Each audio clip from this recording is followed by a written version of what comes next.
Welcome to Our Next Existence by Katie and the Chorus. I'm Katie, former technology strategist turned reluctant spiritual medium, and I channel messages from the Chorus, a group of beings just beyond our sensory perceptions who are loving, expansive, and who greatly enjoy sharing their perspective of us. Join us each week as we share and discuss their ideas about humanity's existence, purpose, and future. Concepts you can draw from to accelerate your path, expand your perceptions, and ultimately step into the flow of the universe and your life. Welcome back, everybody. For those of you who have actually been following along with me as I've produced this podcast, you know that there's been a bit of a hiatus between last episode and this one. A lot has been happening. And by a lot, I mean I have been learning an incredible number of things. It's funny how when something goes wrong, you suddenly realize all the ideas you had about what it meant to go right.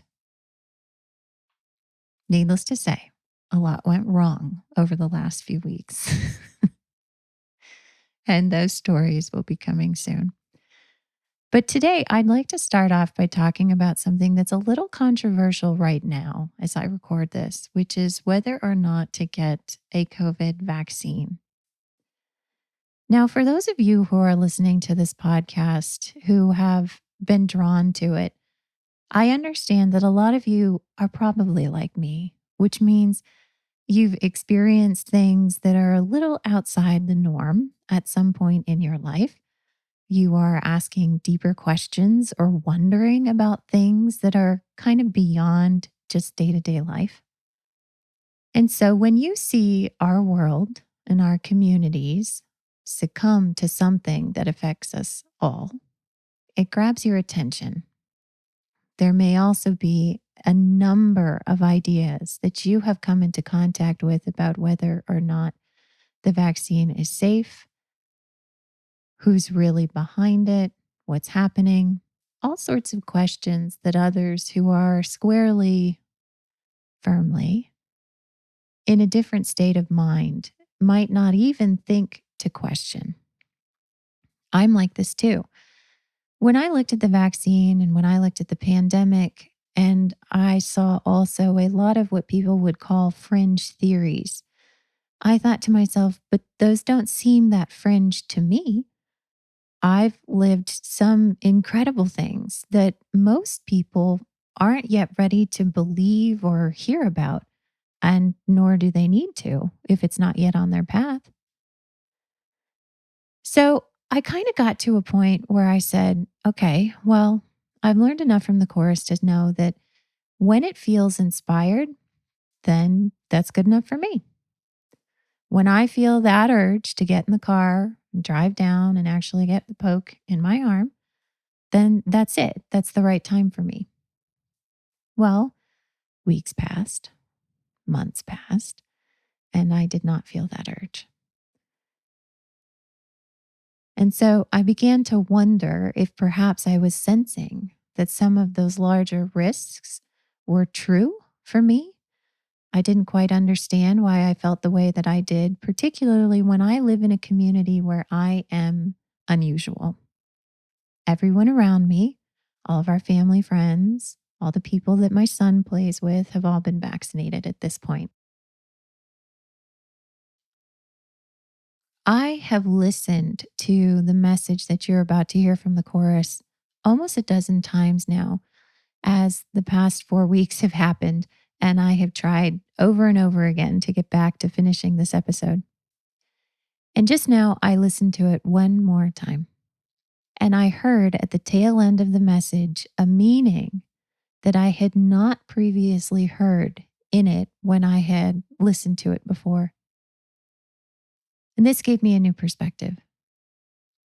I think we have an idea of inspiration and following that inspiration. And so oftentimes we scrutinize whether or not something is inspired or is it not inspired as sort of a proxy for safe action. If I follow my inspiration, then I believe I will be safe. And that is a valid perspective. But today in their message, I heard something new. I heard an expanded version of this idea, a sort of new take on their whole message of you cannot mess it up. That every time you shoot for the basket and miss, it falls in a basket you didn't even know was there. That you are already on your path of expansion, and the road is very, very, very wide, enough to encompass every single five senses manifestation that you could possibly choose here. I feel a new freedom of choice in this action than I did before. I know what I want to do. And I think you will too. In the first part of the episode, you'll hear directly from the chorus themselves, and then afterwards we will discuss.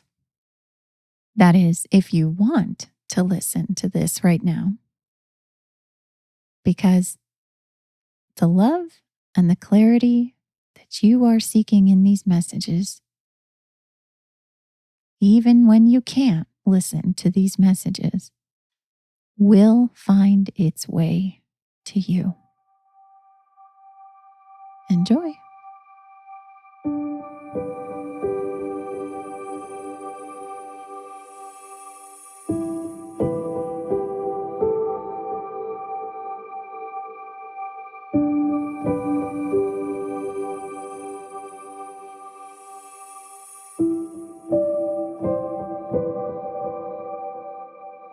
To be human is a great achievement.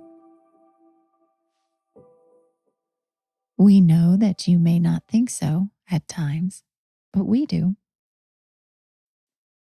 What you chose to resonate with in coming here is at the cutting edge, so to speak, of creation. From our vantage point, the leading edge of creation is the culmination of all difference and all variety in all life that has ever been and ever will be created. It is contrast. It is uniqueness. It is flowing. Thus, from our vantage point, here in free-flowing energy, where all things are answered instantly, your ability to hold the infinite at a distance, to disallow your perception of all that you are and all that you are summoning, is a colossal undertaking and an extraordinary achievement.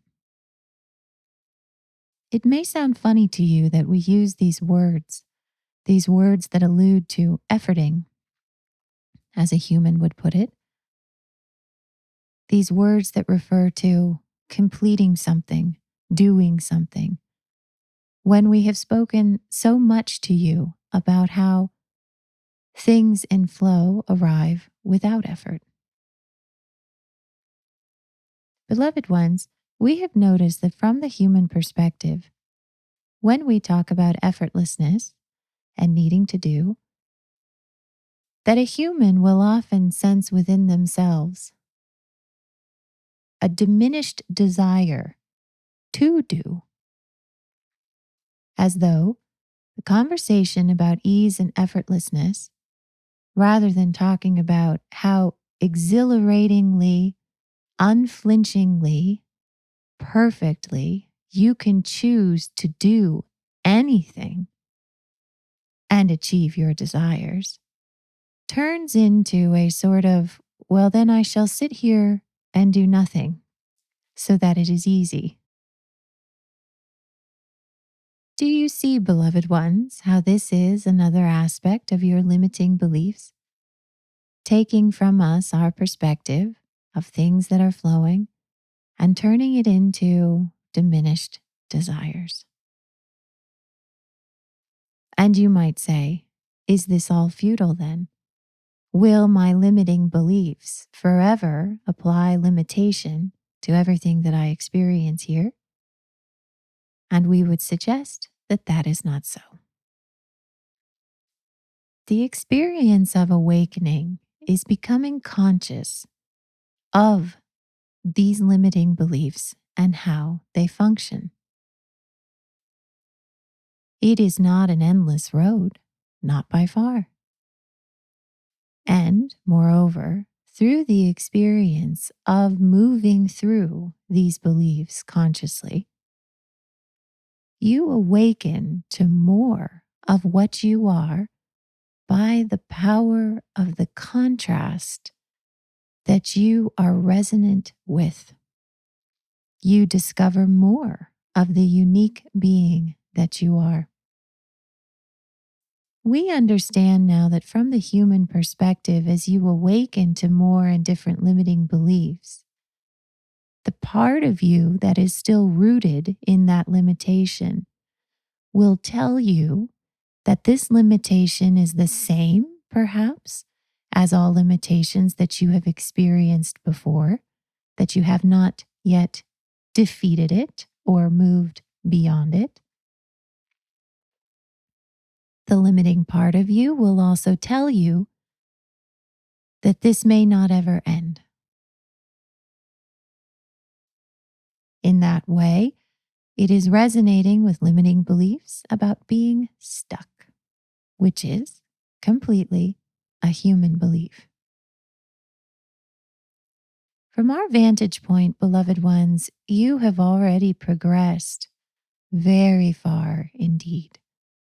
For you to be able to perceive us and this perspective is already an indication of how far off of these frequencies you have already lifted. From our vantage point, all actions that you choose, all words that you feel inspired to say, will, in some part, reflect the expanded frequencies that you have reached. When you are angry, when you are sad, when you are frustrated, when you are still moving through the awakening process of all of these different varieties and flavors of disallowance that you came here to experience, there is still a part of you that is expanded through those experiences. And thus, whatever judgments you may hold about yourself as you move through these emotions and these sensations, understand that that only covers part of what you are.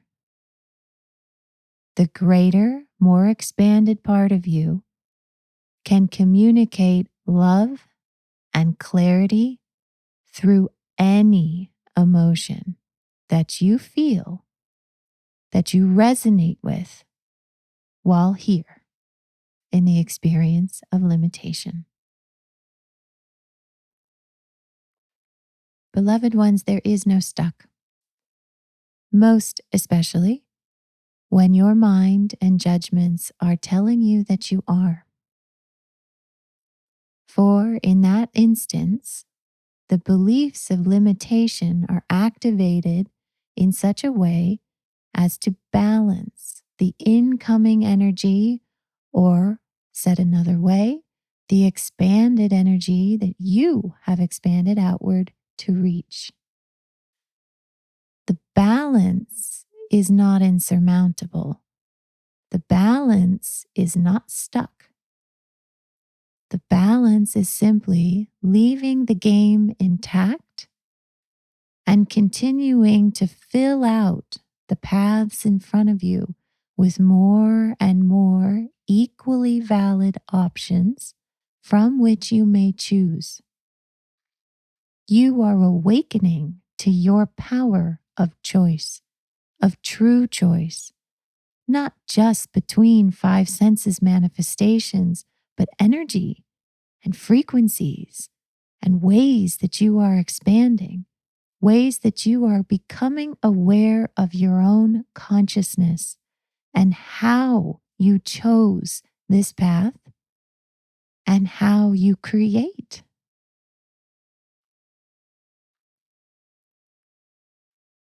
When you wake up in the morning and you say to yourself, today, this day, I would like to flow with all that I am.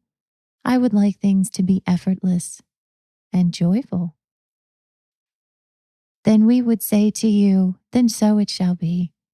For anything and everything that you choose to do is on your path of greatest expansion. Beloved ones, you are flying, and now you are awakening to the heights you can reach. We love you infinitely, and we are beside you always.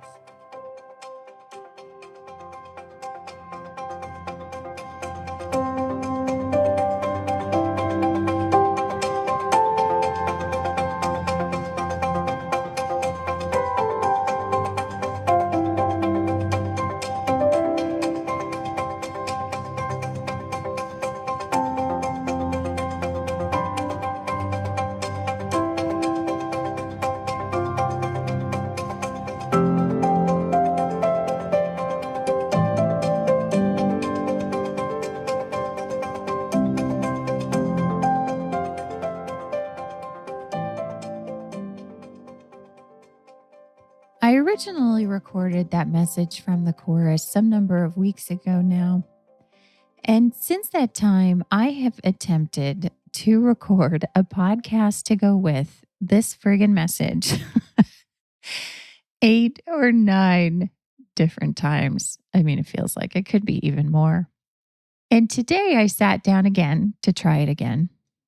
And I went back to my notes because sometimes it helps me process when I see what they said in writing.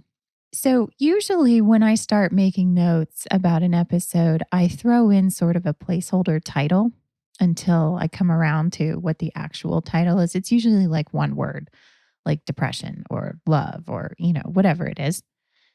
And so I went back to my notes today, and as I scrolling through them, I scrolled up to the point where I had thrown in sort of that placeholder title, and the word was stuck. And yep, I mean, I laughed out loud. 10 attempts ago, on the very first try, I put a placeholder title in that said stuck, and then have spent the last 3 weeks or more recording and re-recording something to go with this message. Each time I tried to record it, it's not like there was anything wrong with those episodes, but it felt a little bit like it had before in other episodes when I can just tell that I haven't quite grasped it. I haven't quite hit that frequency. At times I think I'm being too harsh on myself and I'm judging what I made too closely. That if I could be a little more general about the message itself and less scrutinizing of the way that I said the message, that I should be okay with all the episodes I record. I'm going to ask you a question. What would likely your advice to me be? Would you say, Katie, I really think you should just record episodes, not really edit them and think about them and just get them out there? Just get the message out there? Or would you say something else? Today, the chorus started out the message with a very interesting point, which was they said, we noticed you've done a thing. We gave you a sort of expanded explanation of ease and effortlessness. And we have watched as you all have integrated that message into your current standpoint, your current perspective, which remember, currently we are half in the game, half not in the game. And they said, you've limited it in a very interesting way. We told you that ease and effortlessness means that you can do anything and everything that you want, and it will somehow bring about your desires. And you all heard that and said to yourselves, ease and effortlessness, that sounds great. Phew, I'm just going to do a lot less. From their standpoint, that is almost the opposite of what they said. But if you ask any human today, if you find someone who has a giant to-do list, let's say, and you said to them, how could you make that more easy and more effortless? They would likely tell you one of two options: that I can either cross off half the things on this list and just accept that they won't get done, or I can pay somebody else or ask somebody else for help and they can do some of the things on this list. And both of those options would make this easier. And most of us would say, yeah, that sounds easier. And the chorus is saying, that's not our definition of ease. As usual, from a five senses perspective, we have looked at the five senses part of the equation alone. When the chorus talked about ease and effortlessness, understand that they naturally look at that in the context of our desires, which is the kickoff point, which is the start of the entire process, the entire creation of the idea of things that need to be done. You didn't know those things needed to be done until they seemed like they stood between you and the thing that you want. So let's pretend that you want to plan a really amazing celebration for someone who's graduating or a birthday or something like that. And you make your to-do list for the party. Now, the human in us jumps right to that in terms of ease and effortlessness. We sort of just like skip right over the fact that what we want is an amazing party. And so when the chorus says it can be easy, we look at the five senses manifestations, meaning the to-do list, and we say, oh, good, I don't have to do all of this. And they're saying, no, it just means like that amazing party that you had an initial desire for is inevitable. But again, here's the thing. So if we're backing up the trail even more, let's start with the desire. When the desire comes through, it is often, by the time we consciously sense it, accompanied by a manifestation, which is a thought. One of the first manifestations that we resonate with is thinking. And so you have this fantastic desire, perhaps simply for community, celebration, a good time. And you first become conscious of this as the image of a party comes into your mind. And you say, a party like that? Yes. And before you know it, you are constructing all sorts of details, that is, all sorts of additional manifestations in your mind, which lay out how the party will happen, what kind of food would be the best, wouldn't it be awesome if all those people could be there?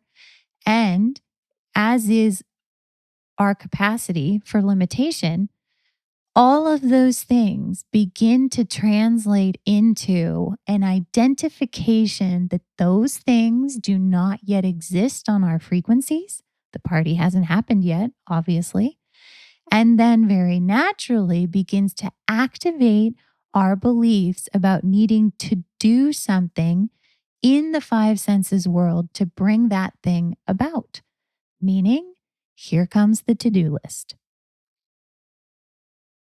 So now if you look back at our earlier example of we look at the to-do list and we're like, oh, thank God, make this easier. I'm so exhausted. I've barely gotten through cleaning the house, let alone decorating it, and everyone's going to be here in a few days, right? That's where our effortlessness and ease kicks in because we are five senses focused that we're not even aware of consciously most of the time all the things that have happened before that. So the chorus comes in from their larger perspective and they said, oh, that thing you want, that's coming. Ta-da! It's that easy. And then they watch as we all translate that into what they call diminished desires, meaning all of us hear their message and we're so focused on the five senses things that have to happen or that we have to do. We have to go to an extra job to make that money, or, all of these sort of obligations or work manifestations that we have assigned ourselves to in order to create the lives that we want. And rather than seeing it as a permission slip to do anything and everything that we want all of the time and still achieve those ends, meaning invincibility, meaning infallibility, meaning that full of life vigor where you could literally run out your door every morning and move from thing to thing to thing to thing to thing to thing, however you want, however you're inspired to do it, completely free of responsibility and obligation, completely in flow, and those things would be achieved. And instead, our sense of relief translates into less. I should be doing less. This should be easier. I'm going to sit on the couch and this should be easier. I'm just going to rest for a second. And then you get an inspiration to get up and do something. And then some point into that doing something, you recall what the chorus has said about it should be easier. And you say, you're right. This should be easier. I shouldn't have to do all of this.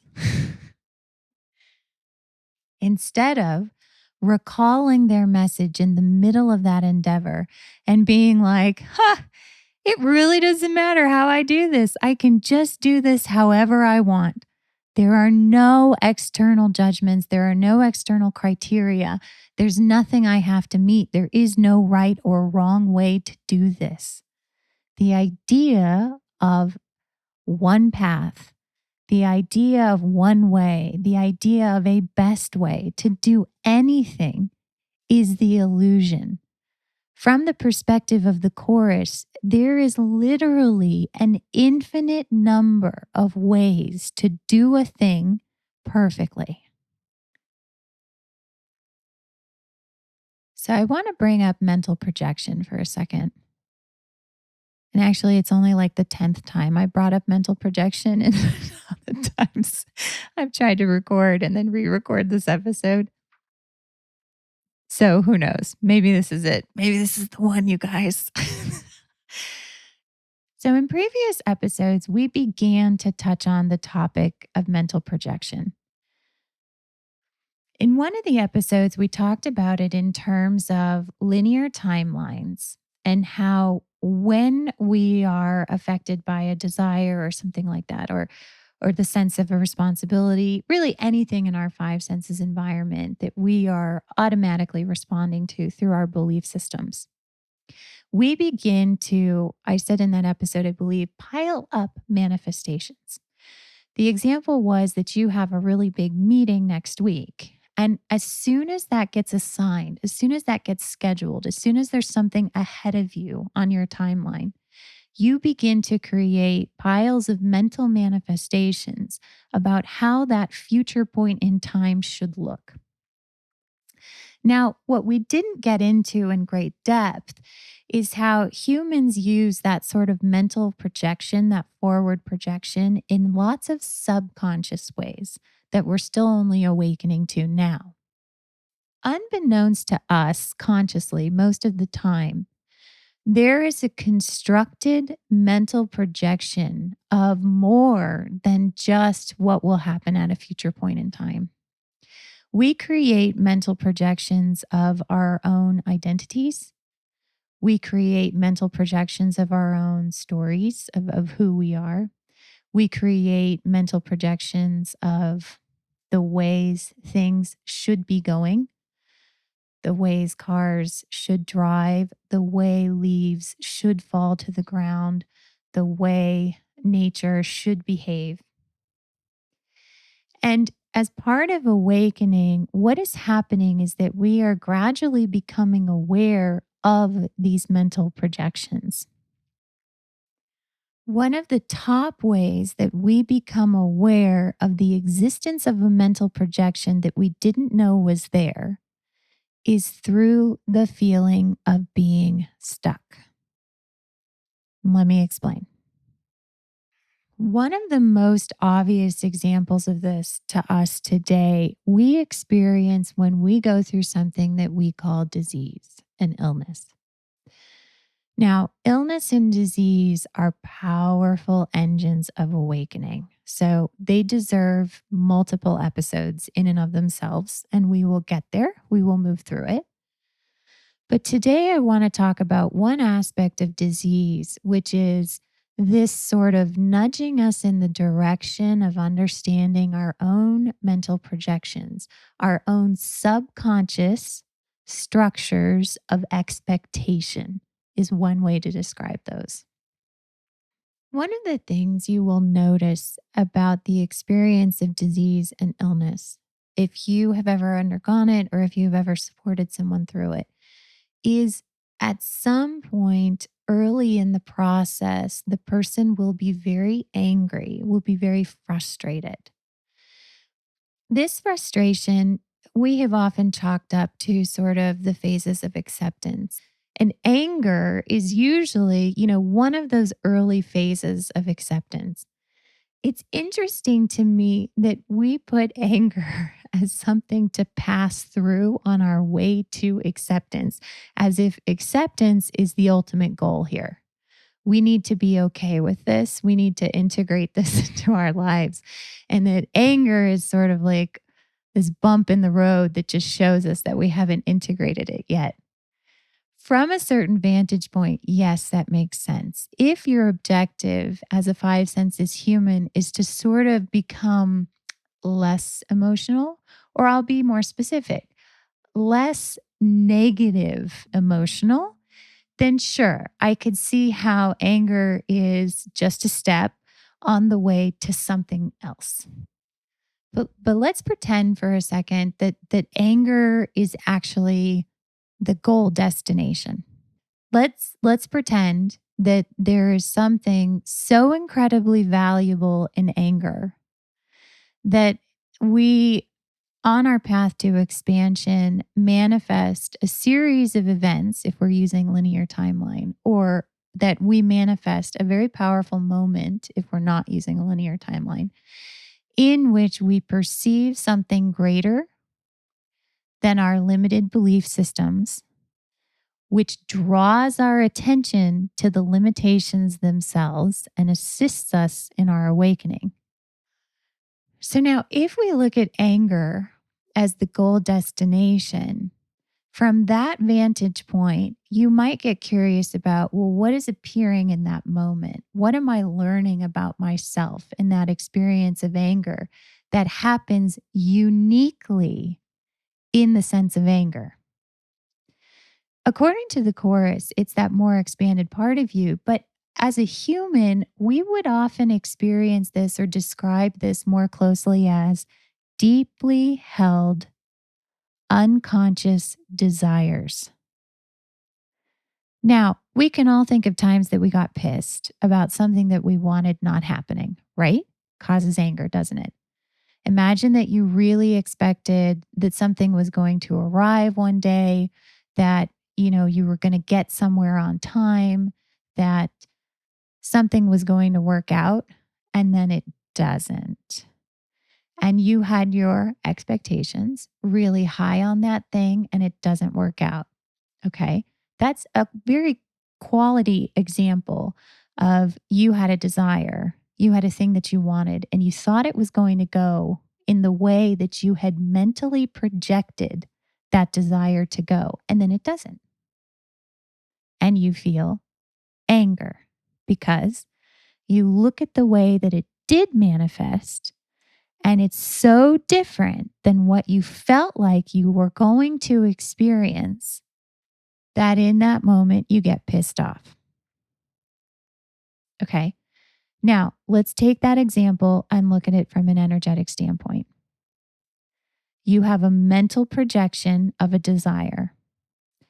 That desire originally came through as a sense of a feeling, very rapidly turned into a concrete idea of what it would be. And that desire is still coming in, it's still unfolding. Nevertheless, because we're five senses humans, you move forward with the mental projection and begin looking for a match in the five senses. When you come to a juncture in which you thought that desire should manifest, and you perceive on the five senses what you believe is not a match, you activate beliefs on the five senses that you were wrong, that this isn't it, that you missed the chance, that it's not going to happen now. All of these limiting beliefs sort of spring up the way they've done for a very long time, giving us a perfect experience of limitation. And you sense a friction between the desire that you still know is alive and well and should still be there. You still feel it. You still feel something. And then sort of this clash between your mental projection, the juncture at where you thought it should appear, and all the limiting beliefs that are like, nope, didn't appear, you lose. Game over. It's not going to happen now. You're screwed. And you feel anger. In that moment, for a lot of humans up until recently, we have been completely consumed in the anger itself and have built judgments around not allowing that emotion to come through because we view that emotion as being very destructive. And since we're very preoccupied with what happens on the five senses, since we feel like everything is so finite and insufficient, it's a really big deal if you break shit when you're angry because that shit can't be repaired. It's a really big deal if you hurt others with your anger because we believe in damage, we believe in hurt, we believe in being wronged by another. And so you activate sort of in the experience of anger, all of these limitations, all of these limiting beliefs that we have about anger. And so not only are you pissed that this thing that you knew that you wanted and you had this mental projection for didn't happen, but also you begin to activate judgments about yourself and your own anger. So you start to feel bad on top of everything else that you're so angry and that you should get control of yourself and that you should stop being angry and that you should tone it down, which often only makes us more angry. Because again, you are experiencing, some part of you is experiencing an expanded version of self in which all things are allowed. All things are worthy of love. All things hold expansiveness. And the activation of beliefs that tell you the opposite, which is you are wrong, you are in error, you should be ashamed of your behavior. Okay, so who do we blame in this scenario? Like, who's to blame here? What's not working right is something that we might say. Is it that really it's the problem with the mental projection? That we should not get so attached to the ideas that we have that represent, that reflect an initial energetic signature of a pure and beautiful desire? Is that the problem? Or is it the problem about all the limiting beliefs that spring up and say, you can't be angry, and also the thing that you want is not possible right now or ever? What if I suggested there's nothing wrong in that whole setup? What if I suggested that anger is perhaps one of the most incredible forces of awakening? You would not be wrong to wonder then if humanity, as we go through awakening, is just going to get really pissed off and destroy a bunch of shit. You might wonder if we're destined for all sorts of protests and burning buildings and fistfights and things like that. And I understand that perspective. But understand that awakening is also always a quieter story. Awakening is happening right now in people all over the world, and it doesn't make headlines. Is that to say that people protesting are not also awakening? No, not at all. You know, the infinite general statements don't often work here. But it is to say that there are people all over the world who are quietly going through an experience of coming to terms with episodes of anger that continue to plague them, for which they cannot find due cause. Sure, maybe they had a bad day. Maybe they're super frustrated with their partner or their family or their job. And yet, the experiences of anger that they are going through seems to come over them out of the blue, seems to be bigger or felt more deeply than the challenges of the five senses would seem to explain. And so we might sit back and say, well, we got to fix this. We got to solve this. We either got to find a way to release our mental projections or we got to find a way to release all these beliefs of limitation. So it's at this point in the episode that I would like to point out something incredible that the chorus said today. They said, from our vantage point, all actions that you choose, all words that you feel inspired to say, will in some part reflect the expanded frequencies that you have reached. Do you think they meant anger? We choose actions when we're angry. We are inspired to say some words when we are angry. Is it possible that in some part, even when you're angry, there is a reflection of the expanded frequencies that you have reached? Perhaps anger and many other negative emotions are viewed by us in the same way that we can choose to view the expansive definition of ease and effortlessness that the chorus gave us. We can choose to view it from a perspective of limitation, in which we judge it to be deficient, or we decide that that means there can be less of that. If anger requires an expansive human to realize what they want, but then their attention is being turned to or called to the limiting beliefs that they hold, we might say, well, we need less of those limiting beliefs. More expansion, please. But what if I told you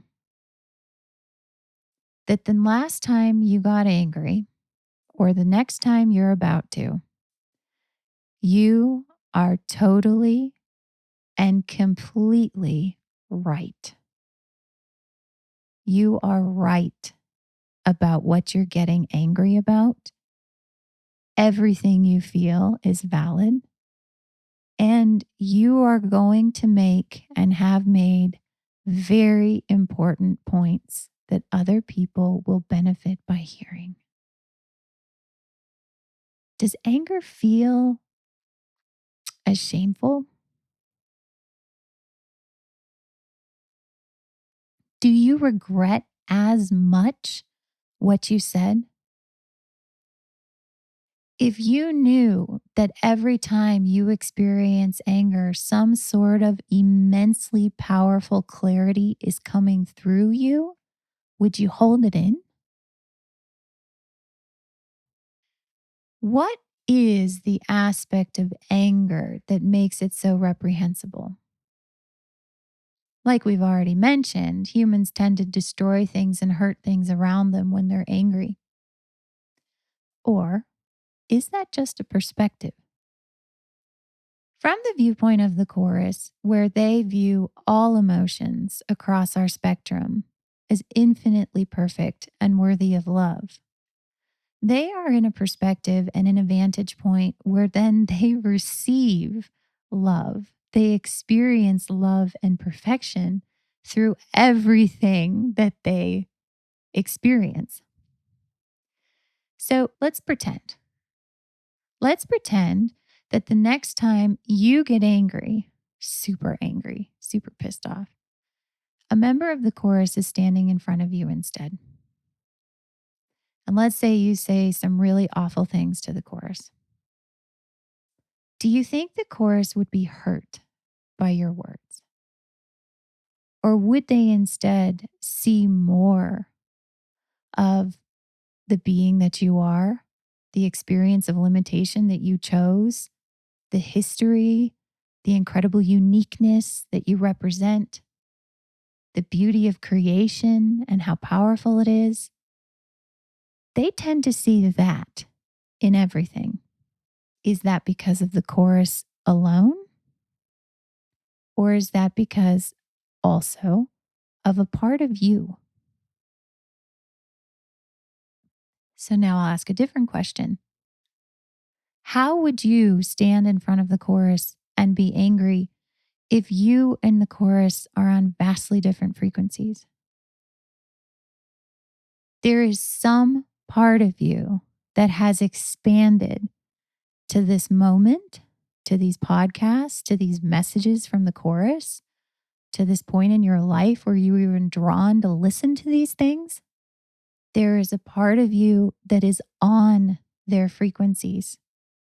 There is a part of you that you are becoming conscious of that views everything through the lens of love, just like them. And as you are an expanded consciousness, there is also a part of you that is still alive and active in the game. And as you awaken to the game and to that part of you, you feel a friction. And the friction is not a failing and it's not a mistake. It's a loudspeaker.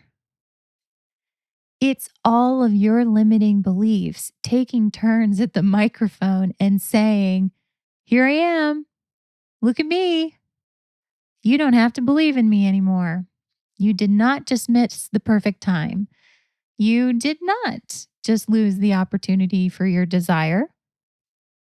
You did not do something wrong. I'm just a belief. I'm a belief that you held, and I'm a belief that you created, and I'm a belief that gave you the experience of something amazing for a really long time." I'm going to make a suggestion. And as we go through future episodes, we might color in this suggestion with more details or examples and things like that. But, I think the suggestion will work for today, which is that there is not a single emotion that you could feel that is not serving you in some way, that is not assisting you in your awakening. There is nothing for us to overcome or to defeat or to never feel that way again because there is no stuck.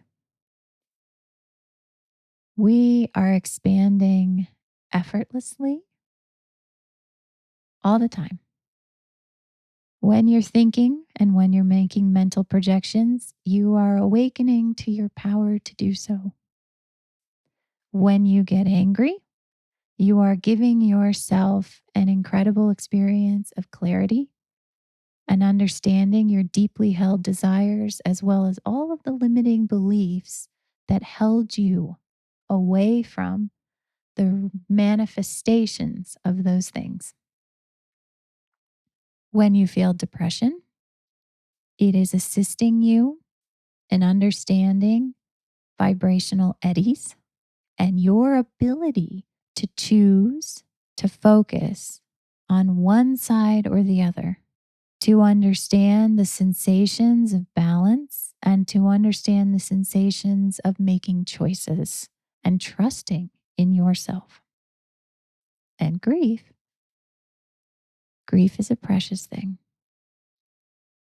And grief is serving you in understanding and awakening to all the belief systems that you are releasing. And it assists you very gently and very lovingly in allowing in new and expanded definitions of who you are and the life that you live. And if you are sick or have been sick, and if you feel like those symptoms have been the same for forever, and they're not changing and they're not improving, and you don't see a sign of anything going anywhere in a direction that you like, and you feel angry, that is a loudspeaker calling out to you that there is no such thing as stuck. Every present moment is a new moment. All right, we've covered a lot of ground. I think we should bring it home with role playing. Who wants to go first? You want to go first? You want me to go first? Okay, fine. I'll be me, you be you planning the party. And you say to me, Katie, I've got a lot on my to-do list for a party and I want it to be easy. And what should my advice be to you? I'll give you 2 flavors of advice and you decide which one feels better. Because that's all this is. Becoming aware of our own preferences and desires and the infinite beings that we each are. Okay, ready? Advice number 1. Oh man, it sounds like you've really taken on more than you need to. I don't think the party's that big of a deal. I think, I don't know, just order catering. You don't have to put up that many decorations and maybe I can help you. I'll come over early before the party. Okay. Advice number 1. Now advice number 2. It sounds like you really want this party. That's awesome. It's such an incredible thing. You know, I think your intuition was right about scheduling this party. And I bet you could do any of the things on the list or none of the things on the list, and it's still going to be awesome. So I would say do what you want on the list and then enjoy an awesome party. All right. Want to do it again? How about I'll be the one? I'll be role playing this time. Okay. So I am super pissed about something and I tell you all about it. I give you all the bloody details. I tell you who started what and who said what and how that went. All right. First piece of advice. What would you tell me? Maybe something along the lines of it sounds like both sides are right. And maybe you shouldn't have said those things and you should apologize. And then I bet they'll apologize. And then you'll sort of all figure it out. That's not bad advice. It's pretty good. All right. Give me an option number 2. Katie, I really think you're onto something. I would say, what do you mean? He would say, I don't know, I can't tell, but I think you're right. I think you're right to be upset. And I think I don't know, maybe you're realizing more about what you want, that maybe you don't want to be in this situation anymore. Maybe you want to move on. Maybe you've been telling yourself for a really long time all sorts of reasons why you can't move on and why you have to stay in this situation. And I don't know, maybe those things aren't true. Maybe pay attention to the anger. I think I think it's telling you something important about you. All right, should we do another one? All right, I'll go this time. You be sick. All right. You have had some sort of chronic disease. So you say, Katie, I have been sick forever. I have tried to really be present with it and, really be okay with being sick and really try and see what it's teaching me, but I'm over it. I don't want to be sick anymore. All right, ready? Advice number one. Thank you for sharing that with me. I know how hard it can be to have a mysterious chronic disease, and I see how hard this has been for you. I see you and all the ways that you've tried. I think that I do see it changing. I don't know when, but it will. And I think you could keep going and you will, but also maybe be kind to yourself today. All right, that feels one way. How about advice number two? You ready? Thank you for sharing that with me. I think you have a right to be frustrated. Who wouldn't go through what you have been through and not be completely frustrated? I think you'd be crazy not to be. I see you. I see you and I see everything you've done to try to learn from this, allow this, roll with this, and it's hard. But from my standpoint, I do see changes. Do you know you teach me stuff even when you're sick? That having been able to be with you through this process, I've learned a lot. And it's not to say that I would ever ask or wish this on anyone, but I don't think I've ever been clear about how much you still impact everyone around you, even from a hospital bed. I think today is different. I think tomorrow will be too. And if there is beauty in this to be found somehow, if it's possible to find beauty in the fuck show that is a chronic disease, I promise you, we will find it. And until then, I'm here. I'm here for every single emotion you feel along the way. I love you infinitely. Whew, feel the difference? Ugh, okay. Last one. I started the episode by asking, what advice would you give to me about recording and re-recording podcast episodes? Is it perfectionism? Should I just be more allowing of the message? All right, so go for it. Advice number one. What would you tell me? Katie, I'm a big fan of your podcast. Every time I listen to it, I learn something new. I feel so much love for the chorus. I feel like you guys should just talk and send it out. I really don't think there's anything for you to judge. They talk about allowing. You should allow the messages. You should record and, maybe spruce it up a little bit, I guess, if you want. But really, I think you should just let it out and be yourself. All right. Feel that? Feels one way, doesn't it? Okay. And here's another way.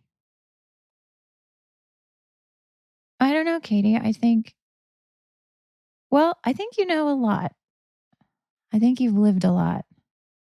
And I think if there were something evidently obvious about this that you should just like let it go, you'd probably recognize that by now because you've had to let go of a lot to get to this point.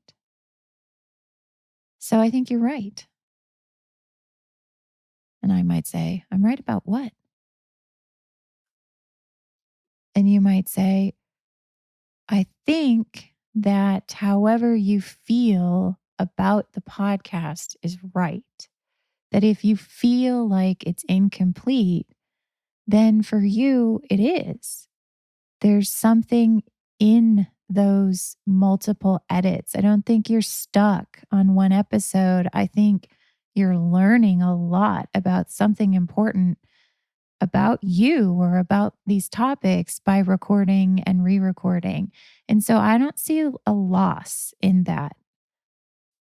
Eventually they get published, eventually they help a lot of people. But more importantly, I feel like every time you've told me about an episode that you struggled with, something really valuable has come out of that. So I don't think you're overly judging. I think it's something else. And I might think about that for a second. Go, huh. You know what I just realized? I had a mental projection of what a good podcaster looks like.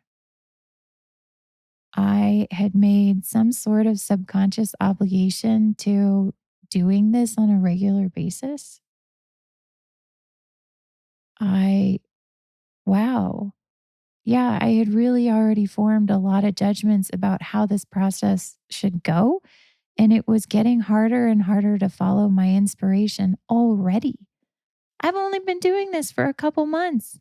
And it was inspired when I first sat down to do it. And now, just a few months into it, there's already all of these beliefs about how it should go. I haven't been stuck. I have been practically looking head on at all of these beliefs or judgments or mental projections, whatever you want to call them, that I had been building in the background and I didn't even know it. So thank you. Do you think some of those pieces of advice were better than others? Do we have beliefs that being joyful is better than being angry? Or is it possible that from a certain perspective, all emotions are equally valid, equally expansive, just like all pieces of advice are equally valid? Each of those examples that we just gave is a slightly different frequency. Maybe what we are all awakening to is not new ways to judge those different frequencies, but an expanded understanding of ourselves and our own preference and our desires. That's how you navigate infinite choice, not by judging half of it to be insufficient and then struggling to achieve or earn the other half.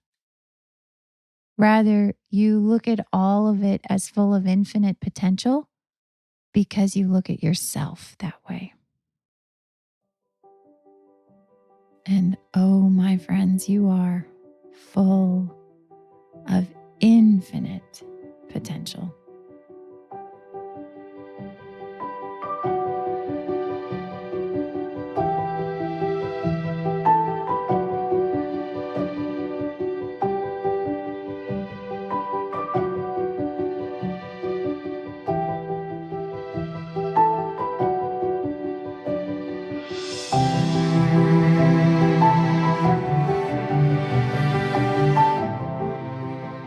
much for listening. We hope you found these messages to be helpful. May they accelerate you on your path wherever you'd like it to go. For more information, check out our website at katieandthechorus.com. There you will find show quotes, episode transcripts, details on our book, The Book of Human Awakening, as well as our newsletter sign up. Visit katieandthechorus.com. Thanks again. See you next time.